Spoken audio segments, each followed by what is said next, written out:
I will say, lads, that if any answer gets too long, I'll put my hand up like that, alright? That means just you gotta stop. It's like the music, the Oscar fade-out music. There is that great kind of sense of any family members going on a trip together. It gives you a different insight into that person. Were you guys, was this a shock to your system? Were you very familiar with each other's ways, like sharing a hotel room and all that? How did that feel? Did it teach you anything? It's a very good question, Paul. We haven't shared rooms for a long time, but look, it was obviously there was a bit of anticipation about going and how would it work out between the two of us. Look, it was amazing. You know, it's not saying that the whole trip was that we didn't have some disagreements. Of course we did. Yeah. But it was going all the time. And one of the things I discovered after we came back is that I think there's 12 or 15,000 steps every day for the nearly 4 weeks. So we were moving all the time. Familiar with each other's ways. Like, that's a great question. And you know, Dad has a need to be at airports about 4 hours before flights go, for example. Like myself, I won't take that risk. Well, maybe you two could do a trip together. So there's stuff like that, you know. But I would say he's a good roommate in the sense of he keeps his case tidy and he puts his stuff away. I would probably be less in that sense. It was a bit like trains and automobiles, you know, with our different ways. But no, look, like, listen, we're both interested in history, archaeology, and truthfully, while they may have been amongst the reasons to go to the region, ultimately, and it may be a cliche, but it's true, it was the people that we met that were the most interesting aspect of our journey. Well, that's the thing now. If someone said to me, let's go to the Middle East, and you know, there's absolute beauty out there, there's incredible history, but there's also trouble, and there's spots where you'd feel your heart will go out to the people. I don't know whether that was, you know, something you sat down and discussed beforehand, whether you just went into it and said, we've just got to experience this, we can't predict what we'll see, we can't control. I suppose, Paul, it kind of goes back. I did a small assignment in Syria in the early 90s, just after what they call the Oslo Accords peace process, which actually broke down, and it was about tourism. And I remember at the time being in Damascus and going up to the citadel in Damascus, the big castle in Damascus, and it was neglected. There were, you know, animals and people and everything living everywhere through this. And I remember coming back and saying, God, what a Bunratty castle you could make out of this. I know that's bring it back to basics of tourism. And that was 30 years ago, and I always wanted to revisit. But it made a huge impression on you at the time, right? The souks and and as you said, there were streets untouched for 2,000 years. Yeah. Wow. You know, you're walking on a street and it hasn't been moved for 2,000 years. And you say 2,000 years, but like, you're in the main souk in Damascus, and our guide Taizir, who's been guiding people for 40 years in Syria, he points over there and he says, that's where St. Paul was baptized by St. Yanis. And you know, we all know about Paul's conversion on the road to Damascus, and all of a sudden, like, it's just there, you know. And these are things, you know, there's just so much has happened in these countries and in the region that, you know, is part of our shared cultural heritage. Just one piece on the souk in Damascus. There's an ice cream shop there, and I just read recently that after what's the man that was that's been deposed, Assad had been deposed, somebody who had been out of the country, the one thing they wanted to come back to was to go to the souk, to this ice cream shop, and have pistachio ice cream. Now, we had pistachio ice cream. I have to tell you, it's an acquired taste. You can get it up the road. I like it. I think it's good. You can get it right up in Gino's. We should say now, when it came to the book, was this something that you kind of felt early on that there's so much here to process and so much of an experience here? Was it something that you even thought of beforehand that it might work? How did the book come about? No, I suppose the book came about after the fact rather than before the fact. Right. We certainly wanted to photograph it and video some of what we were doing, but we were also very conscious of not doing that to offend people, that we weren't gawkers, so to speak. But when we kind of came back, I suppose when we were chatting about it, it did seem that we'd been somewhere special at a special time. With a lot of things going on, and we felt it should be recorded, even just for the book. Now, little did we realise how difficult the book is. Right. So Dennis is writing a book an easy thing. Well, if you think traveling in the Middle East is stressful, you should try writing a book with your father. No, but like it was extraordinary. You know, every single day had something that would be memorable for the rest of our lives, and every single place was so distinct from each other and fascinating. And maybe as much for ourselves as much for anybody else, we wanted to in some way put down on paper, our experiences and what we learned and what we heard and what we felt. But also we had taken some photos of mostly people that we felt were pretty good, right? So. And I think that one of the things that's in the book, there are several other voices just other than ours. It's a compendium of other voices as well. Okay. Who've all written pieces for the book. So our guides, and our people we met are there. People who were on the trip with us in Syria. Yeah. Syria is amazing. The people are extraordinary. The warmth. Nobody ever asked us for any money. People were going about their daily lives despite the hardship, and there's obvious hardship because if you had a lot of Syrian pounds, the inflation rate has been 99.7%. Right. So you need a brick of money just to buy a coffee. It's quite amazing. And the young a bit like Greystones then.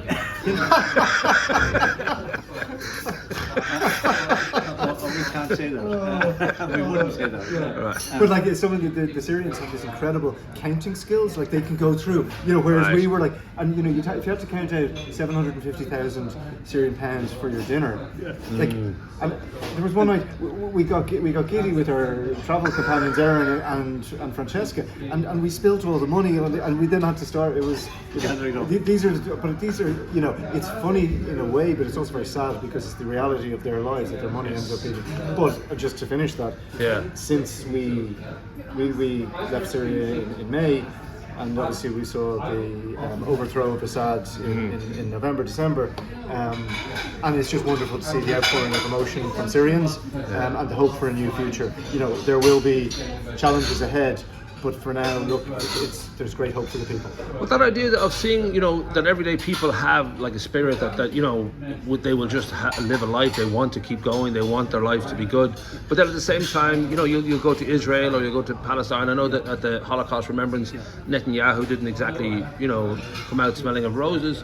Those difficult times, I don't know whether they were. I think going into Israel was. I had a lot of anticipation about it and perhaps concern. We had friends who had arranged for us to come. They let me through the border very fast. They held Dennis up for nearly three hours. Fair enough. Look at him. But I kind of expected some atmosphere of a war in the country. Right. I have to tell you, Paul, it was quieter than Dublin. Wow. It really was. There was no real sign of war in the streets or war. We did see some demonstrations pro the war, some demonstrations anti the war. But we travelled from the east to the west, the north to the south, and I suppose one of the extraordinary visits that we had was we met with Dr. Ron Lobel and his wife down at the Gaza border in Ashdod. And he's the chief of emergency medicine for the 600-bed hospital.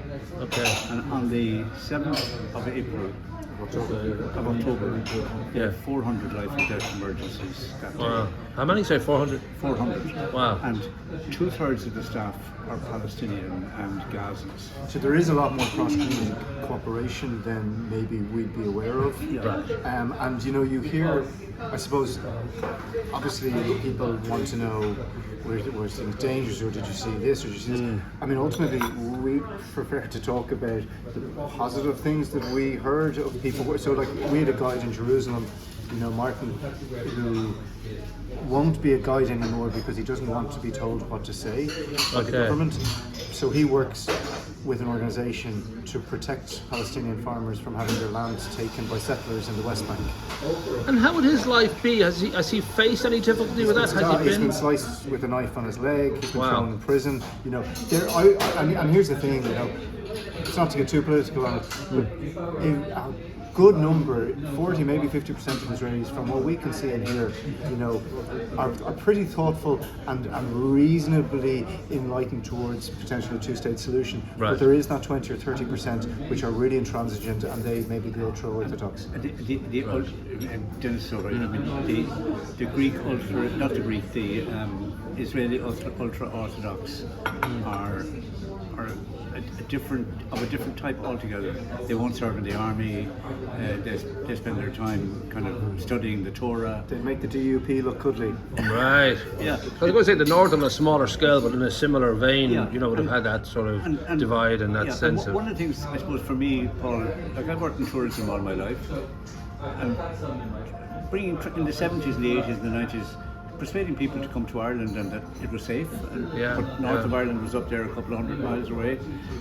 That was a difficult sell. And it's a very difficult sell down there to let people know that it is safe. And while we were there, we went first to Lebanon. Beirut obviously is a name that we all have associations with, and obviously Irish peacekeepers have a long and what's the word I'm looking for? Distinguished record of service in Lebanon for decades. And you know, we went to places like Byblos, you know, one of the oldest continuously inhabited towns in the world, where the Phoenicians launched their ships across the Mediterranean to create the trade routes that continue to this day, right? And we were the only tourists in Byblos that day. Wow. And something that really moved me was seeing there were traders with their stalls, their tables, and their children set up for the day. They came to work knowing there would be no tourists. Right. I thought the dignity in that was amazing. But again, so many places we went, we were the only tourists in town. Only tourists in town. We took a taxi in Beirut. Everybody is a taxi in Beirut. It doesn't matter whether you're a taxi driver or not. Everybody, if you want a taxi, and it's all cash. It's all cash dollars, US dollars. And the same trip can cost you $5 or $20. But one guy that we took back from town one day, and he said, "Where are you from?" We said, "We're Irish." He said, "Welcome Irish, me Hezbollah, you Sinn Féin." Wow. Yeah. But the contrast, I suppose, the other contrast, if we just look forward to Israel again, we went to the northern borders of Israel up to the Sea of Galilee and overlooking the famous Golan Heights. And you followed Moses' footsteps, and we did, and I don't know how Moses got lost in that desert, because he had obviously no GPS. It looked kind of small to me. He should have had Lawrence of Arabia helping him, but the hotel we stayed in was a refugee hotel.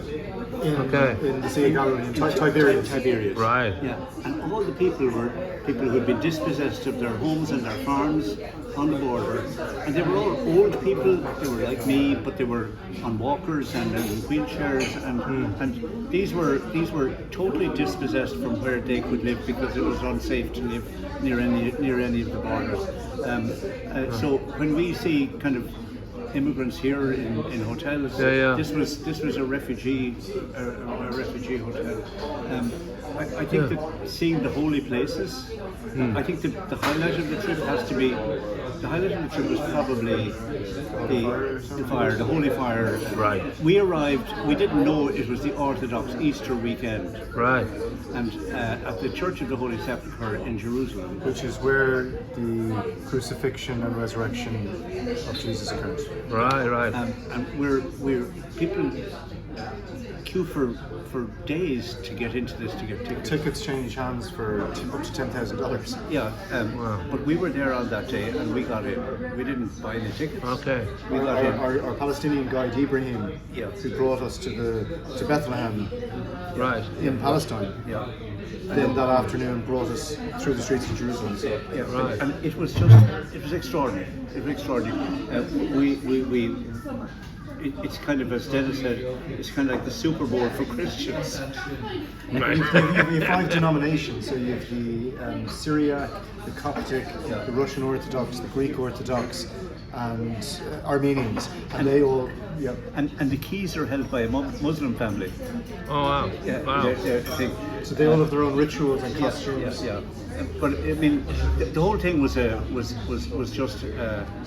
if you like, an extraordinary tapestry of human life, the belief in life, and the belief in getting up, wanting their kids to go to school, wanting some sort of normality, and even in